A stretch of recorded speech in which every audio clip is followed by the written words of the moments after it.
حبايبي اخباركم ايه؟ اللهم صل وسلم وبارك عليك يا شفيعي يا حبيبي يا رسول الله. دايما بتجيبي المكسرات، لا تحشيه لا تفرديه، لا دايما في الصينيه وتقطعيه وتدخليه الفرن وتمام على كده حلو قوي. لا كمان تقومي تحشيه بالكنافه والمكسرات برضو. بس انا النهارده جايبهولك بطريقه حلوه جدا هتوفر عليك الوقت والمجهود، وهيبقى ترند عندي. ايه الترند اللي عندك بقى يا شيف منى؟ الترند اللي عندي ان انا هعمله في الطواجن. هو ايه بس يا شيف منى محيرانا دايما؟ لا النهارده هعمل لكم حلا عسل كده، عسل عسل. النهارده هعمل لكم شويه مكسرات زي زمان كده، شويه فول سودان على شويه زيب على شويه جوز هند. هيبقى حلو قوي. هو ايه بقى يا شيف منى؟ خليكي معايا وهتشوفي هو ايه ده. انا جبت الطواجن كده عندي. اول حاجه هبتدي ادهنها بالشكل ده.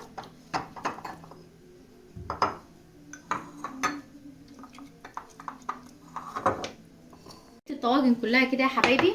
انا عندي هنا لفه من الجلاش معايا بالشكل ده، وهجيب عندي المقص كده وهبتدي عندي اللفه كامله.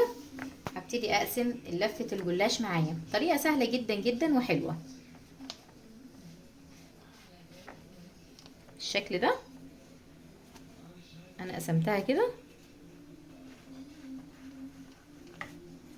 بالشكل ده، واقسمها كمان بالشكل ده. حلو قوي. هبتدي كده معايا بالشكل ده، وابتدي احط اول راق في الجلاش. مش هدهن انا يا جماعه، هبتدي اشتغل على طول. جلاش في الطواجن يا شيف منى خطير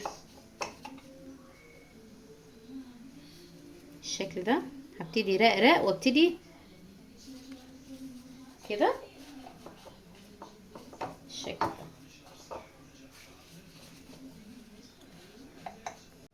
بالشكل ده يا حبايبي. شايفين؟ اهم حاجه الجزء يبقى من جوه كده بالشكل ده، والجزء التاني يبقى من بره بالشكل ده. هبتدي على طول كده اجيب شويه من المكسرات معايا. طريقه سهله جدا جدا، والمكسرات عاديه جدا متوفره في في كل بيت. وعندي هنا معلقه حلوه قوي هتفرق معايا في الطعم، وهي معلقه بودره الكريم شانتيه.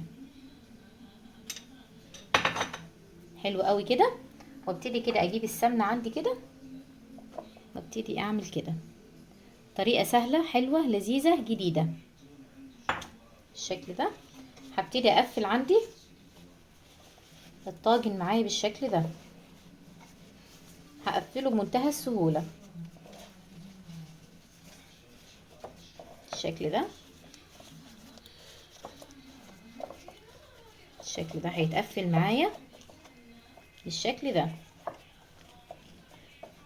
هضغط كده وهجيب ورقه كده وابتدي اقفلها بالشكل ده.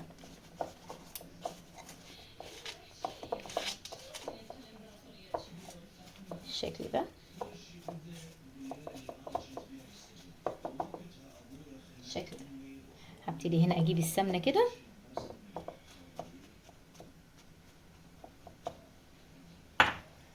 واركنه كده معايا، واجيب الطاجن التاني كده بالشكل ده. هبتدي كده ندخل كده بالشكل ده. الشكل ده اهم حاجه تضغطي في الجناب بالشكل ده. شايفين الشكل جميل ازاي؟ وهجيب هنا شويه من المكسرات بالشكل ده، نفس الخطوه اللي عملناها في الطاجن الاولاني. وهجيب معلقه من بودره الكريم شانتيه معايا كده.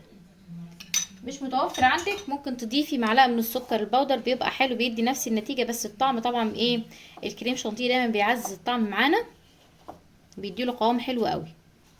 بعد كده هبتدي اقفل على طول في الوردات اللي عندي بتاعه الطاجن كده بالشكل ده. منتهى السهوله بيتقفل وبيبقى شكله حلو قوي. هتشوفوا الشكل النهائي بالشكل ده. حلو قوي. هبتدي اضغط كده، هجيب ورقه كمان وابتدي اضغط بالشكل ده. بالشكل ده يا حبايبي هدهنه بالشكل ده واغلفه حلو قوي، وابتدي اعمل الطاجن الثالث معايا بالشكل ده يا حبايبي. انا خلصت الطواجن بتاعتي معايا كده بالشكل والجمال ده. انا جبت كوبايه من الحليب ومعلقتين من السمنه بالشكل ده يا حبايبي، والمعلقه اللي هتفرق معايا وهي معلقه البيكنج باودر معايا بالشكل ده. هضيفها كده واقلبها. طريقه بجد حصري وجباره خطيره يا جماعه. هضيف شويه من الفانيليا معايا كده بالشكل ده.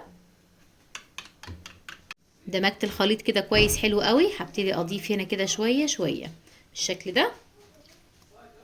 هوزع على الطواجن كلها اللي معايا بالشكل ده. طريقه سهله بسيطه وجديده وحلوه جدا. هندخله الفرن يا حبايبي وهنشوف مع بعض النتيجه المبهره. خطير خطير خطير، هيفوتك كتير لو ما جربتيش الطاجن الخطير. شايفه الجمال؟ بسم الله ما شاء الله، اللهم بارك. انت ممكن تكتفي وتضيفي شويه سكر بودر، بس انا هضيف هنا الشربات. شايفين؟ كوبايه ونص من الميه عليهم كوبايه ونص من السكر بالشكل ده. شايفين العسل؟ اختراع يا جماعه، اختراع الشيف منى. خطير بجد. معلقه البيكنج باودر مع كوبايه الحليب فرق كتير جدا في الوصفة الحلوة بتاعتي. بدل ما تفرديه وتقطعيه او بالكنافة تحشيه، قومي بسرعة جربيه على طريقتي. بجد بجد هتدعيلي دعوة حلوة، هتعتمدي الوصفة دي في شهر رمضان. كل سنة وانتم طيبين. وده الشكل النهائي يا حبايبي لأجمل وأحلى قوالب جلاش حلوة بالمكسرات. بجد ممكن تعملوها. شايفة الجمال؟ شايفة؟ بسم الله ما شاء الله، اللهم بارك. شايفة العسل؟ حاجة حلوة جدا جدا جدا. الوصفة دي اعتمديها في رمضان. شايفين الجمال بالشكل ده يا حبايبي؟ شايفين؟ بسم الله ما شاء الله. شايفين؟ شايفين المكسرات والكريم شانتيه؟ بجد خطير خطير خطير خطير.